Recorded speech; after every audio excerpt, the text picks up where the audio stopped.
Paper की पूरी गोपनीयता भंग हो चुकी है। प्रयास किया गया इस एग्जाम की शुचिता को भंग करने का।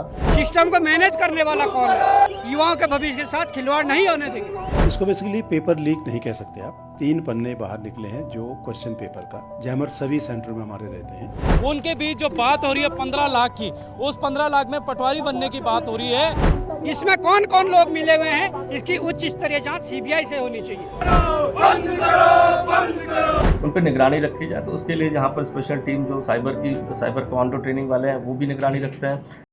उत्तराखंड में एक बार फिर शिक्षा व्यवस्था और युवाओं का भविष्य संकट में नजर आ रहा है। रविवार को आयोजित यूके की परीक्षा के दौरान पेपर लीक होने का आरोप सामने आया है, जिससे राज्य में सियासी और सामाजिक हलचल तेज हो गई है। देहरादून से लेकर हरिद्वार तक बेरोजगार युवा हमारा जेन जी सही कारणों के लिए सड़क पर उतर आया है और सरकार के खिलाफ जोरदार नारेबाजी कर रहा है। देखिए, कल एक पेपर होता है संयुक्त स्नातक स्तरीय, और पेपर की जो टाइमिंग होती है वो 11 बजे से 1 बजे तक पेपर की टाइमिंग होती है। लेकिन 11:35 ये पेपर जो है उत्तराखंड बेरोजगार संघ के हाथ में होता है। हमारे हाथों में ये पेपर होता है। आप ये समझ सकते हैं कि 35 मिनट बाद ये पेपर हमारे हाथ में था। पेपर की पूरी गोपनीयता भंग हो चुकी है। इस पेपर के कई सेंटरों में कई चीज़ें जो है हमारे पास हैं, उसके साक्ष्य हमारे पास हैं। उसके साक्ष्य हम हर किसी को दिखा चुके हैं, हम प्रशासन को दिखा चुके हैं, हम जो है GS मर्तोले जो अध्यक्ष हैं यूके को उसको दिखा चुके हैं। यहाँ तक कि जो ऑडियो हमने दिया इनको, जो हाकम सिंह, जो एक तरह से जो पंकज गौर था और जो हमने अभ्यर्थी बनाया था एक को, उनके बीच जो बात हो रही है 15 लाख की, उस 15 लाख में पटवारी बनने की बात हो रही है। और उस ऑडियो में अगर आप ध्यान से सुनेंगे, उस ऑडियो में ये कहा जा रहा है कि हाँ, ये जो OMR है इसको आप छोड़ देना, ये हम जो है अंदर से भरवा देंगे। आप बड़ी बड़ी घोषणा करते हैं, हमने जयमल लगाए, जयमल लगने के बावजूद व्हाट्सएप के माध्यम से पेपर बाहर कैसे आ गया, ये अपने आप में बहुत बड़ा सवाल है। और बिना इसकी जांच करके आप ये कैसे कह सकते हैं कि सिर्फ 3 पन्ने बाहर थे? आपने जो है रातों रात जांच कर दी। 1 बजे जो है ये सारे मीडिया में हम लोग बताते हैं कि पेपर बाहर था, और उसके थोड़े घंटे बाद आप ये कहते हैं कि सिर्फ 3 पन्ने बाहर थे। तो आप निष्पक्षता से जांच कीजिए। बेरोजगार संघ की भारी भीड़ ने देहरादून में पेपर लीक के खिलाफ सड़कों पर प्रदर्शन किया। पुलिस बल भी बड़ी संख्या में तैनात रहा, लेकिन युवाओं का जोश कम नहीं हुआ। पेपर लीक के आरोप में युवा गुस्सा और निराशा दोनों व्यक्त कर रहे हैं। सोशल मीडिया पर यूके पेपर लीक के साक्ष्य और स्क्रीनशॉट्स वायरल हो रहे हैं। देहरादून SSP अजय सिंह ने बताया कि उत्तराखंड प्रतियोगी परीक्षा अध्यादेश 2023 के तहत मुकदमा दर्ज किया गया है। देहरादून पुलिस और आयोग ने रविवार देर रात संयुक्त प्रेस वार्ता में स्पष्ट किया कि पेपर का सिर्फ एक ही सेट लीक हुआ था। इसको बेसिकली पेपर लीक नहीं कह सकते आप। पेपर लीक करना दूसरी बात हो गई। ये बेसिकली किसी सेंटर से 3 पन्ने बाहर निकले हैं जो क्वेश्चन पेपर का। तो उसमें ये है कि क्योंकि बाहर आया तो हो सकता है कि और जगह चला गया हो, किसी ने सॉल्व कर दिया हो, उनकी मदद कर दी, इस तरह की चीज़ें आई हैं। अब हमारे यहाँ देखिए सेंटरों पे हम जैमर लगाते हैं, तो बेसिकली फ़ोन करने के बाद भी वो आगे फॉरवर्ड नहीं कर सकता। वो जैमर सभी सेंटरों में हमारे रहते हैं। तो ये बड़ा एक आश्चर्यजनक हमारे लिए भी है कि ये कैसे हुआ। इसके लिए हम लोगों ने भी SSP देहरादून को और STF को चिट्ठी भेज रहे हैं कि तत्काल इसकी जाँच करें, और हम भी अपने स्तर पर जाँच कर रहे हैं कि किस सेंटर का है और ये कहाँ से हुआ। और मतलब पूरे पेपर लीक नहीं कह सकते, लेकिन हाँ, क्वेश्चन पेपर से अगर पेपर बाहर आए हैं तो चिंता का विषय है, उसमें हम लोग उसको देख रहे हैं। पुलिस की कहानी के मुताबिक ये पेपर हरिद्वार से एक परीक्षा केंद्र से बाहर आया और केवल एक ही अभ्यर्थी के लिए था। जैसा कि आप लोग विदित हैं कि कल स्नातक स्तरीय परीक्षा यूके द्वारा आयोजित की जा रही है, और इसमें जो सख्त नकल अध्यादेश माननीय मुख्यमंत्री जी द्वारा लाया गया था 2023 में, उसके बाद से सभी परीक्षाओं की शुचिता और उसकी निगरानी का टास्क STF को दिया गया था, साथ ही इंटेलिजेंस एजेंसीज को, और सभी जिला पुलिस के को निर्देश जारी थे कि इसमें जो है कभी भी जब भी कोई परीक्षा ऐसी आयोजित होगी तो जो पूर्व में इस तरह से लोग परीक्षाओं की जो नकलों में शामिल रहे हैं, ऐसे गैंग शामिल रहे हैं या ऐसे छात्र जो कहीं ना कहीं इस परीक्षाओं में कहीं लिप्त रहे हों, उन पर निगरानी रखी जाए। तो उसके लिए जहाँ पर स्पेशल टीम जो साइबर कमांडो ट्रेनिंग वाले हैं वो भी निगरानी रखते हैं, साथ ही साथ STF की जो टीम रहती है, और जो भी इनपुट प्राप्त होते हैं उस पर लगातार पुलिस निगरानी करके उसमें एक्शन करती है। यह बात बताई गई थी कि कुछ छात्रों में जो है 12 से 15 लाख रुपए लेकर परीक्षा में पास कराने की बात चल रही है। इसके आधार पर एक संयुक्त टीम देहरादून पुलिस और STF की बनाई गई थी।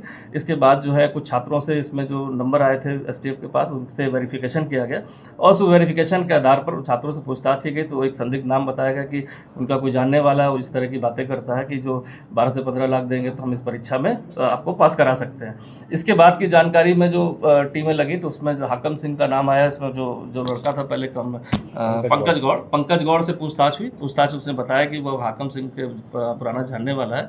इन दोनों के द्वारा कुल 6 छात्रों से बातचीत की गई और अभी किसी भी छात्र द्वारा इनको पैसा नहीं दिया गया और इनके द्वारा ये एक तरीके से प्रयास किया गया इस एग्ज़ाम की शुचिता को भंग करने का। और इसमें ना तो इनके पास कोई सोर्स था और ये इनका प्लान ये था कि हम पैसे ले लेंगे और अगर किसी का सिलेक्शन हो गया तो पैसे रख लेंगे, नहीं तो इनके लौटा देंगे, नहीं तो किसी अगले एग्ज़ाम के लिए कमिट कर देंगे।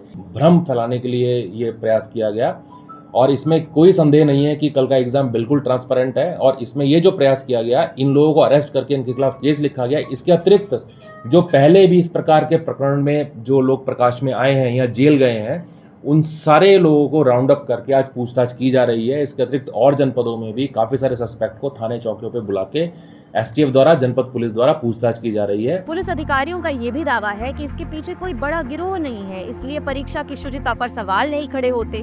पेपर सिर्फ चुनिंदा लोगों तक ही पहुंचा था। UKSSC के अध्यक्ष GS मर्तोलिया के बाद पुलिस का भी इतनी बड़ी जिम्मेदारी से हाथ छुड़ाने के लिए क्या गजब का जस्टिफिकेशन सामने आया है। प्रश्न पत्र लीक होने के मामले का मुख्य आरोपी खालिद मलिक है, जो खुद हरिद्वार के एक सेंटर पर परीक्षा देने बैठा था। आशंका है कि उसी के लिए पेपर बाहर लाया गया ताकि उसे सवालों के जवाब मिल सके। जांच में सामने आया कि परीक्षा केंद्र से पेपर के स्क्रीनशॉट आरोपी खालिद की बहन हिना तक पहुंचे, जिसके बाद हिना ने उसका स्क्रीनशॉट सहायक प्रोफेसर सुमन को भेजकर सवालों के जवाब मांगे। सुमन ने उसे सवालों के जवाब भी भेज दिए, लेकिन हिना को जब शक हुआ कि वे दोनों भाई बहन फंस सकते हैं तो उसने पुलिस के पास जाने का सोचा। पुलिस से मिलने से पहले उसकी मुलाकात उत्तराखंड बेरोजगार संघ के अध्यक्ष बॉबी पमार से हुई, जिसके बाद पेपर सोशल मीडिया पर प्रसारित हो गया। सिस्टम को मैनेज करने वाला कौन है? जिस प्रकार से ये घटना हुई पूरी तरीके से आयोग फेलियर है। इसमें कौन कौन लोग मिले हुए हैं, इसकी उच्च स्तरीय जांच CBI से होनी चाहिए। हमने CBI जांच के लिए पूर्व में भी 2 साल तक धरना स्थल एकता बिहार में धरना दिया, पर मुख्यमंत्री जी ने आश्वासन दिया था कि जब पुराना कैलेंडर खत्म हो जाएगा हम CBI जांच करवाएंगे। पुराना कैलेंडर बहुत पहले समाप्त हो चुका है, आप CBI जांच करवाइए। आज जिस प्रकार से ये मैनेज की जा रही है चीज़ें, जब हाकम सिंह और उनके साथी की गिरफ्तारी हुई उस दिन भी चीज़ों को मैनेज करने में लगे रहे। फिर कल भी जो कल घटना हुई उसको मैनेज करने के लिए रात 12 बजे तक मैनेज करते रहे। अब हम और भी एविडेंस देंगे, चश्मदीद गवाह देंगे, किन किन केंद्रों पर क्या क्या हुआ था, किन केंद्रों पर पर्चियां अंदर पहुंची थी, किन केंद्रों पर पेपर शुरू होने से 1 घंटे पहले पेपर परीक्षा केंद्र के पीछे लोग बैठकर सॉल्व कर रहे थे। सारी चीजें देंगे, पर जांच होनी चाहिए। युवाओं के भविष्य के साथ खिलवाड़ नहीं होने देंगे। इसी बीच चपरौता से यूथ कांग्रेस के कार्यकर्ताओं ने प्रदेश सरकार के खिलाफ प्रदर्शन किया और पेपर धांधली व भ्रष्टाचार के विरोध में प्रदेश सरकार का पुतला दहन भी किया।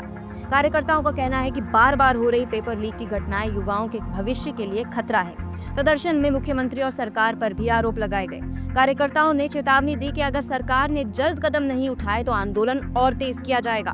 देहरादून में बेरोजगार संघ ने भी पेपर लीक मामले पर सरकार से सख्त कार्रवाई की मांग की है। बेरोजगार उत्तराखंड में हुए सरकारी प्रतियोगी परीक्षाओं की CBI जांच करवाने की मांग पर अड़े हैं। ये पेपर लीक का मामला न सिर्फ शिक्षा व्यवस्था की गंभीर परीक्षा है, बल्कि ये राजनीतिक, सामाजिक और युवा विश्वास की कसौटी भी बन चुका है। जब हैशटैग्स, रील्स ट्रेंड से हटकर युवा सड़क पर उतर आता है तो क्रांति ही लेकर आता है। अब देखना ये होगा कि धामी सरकार युवाओं की इस मांग पर क्या कार्रवाई करती है। अन्य जानकारियों के लिए बने रहिए तीतर के साथ।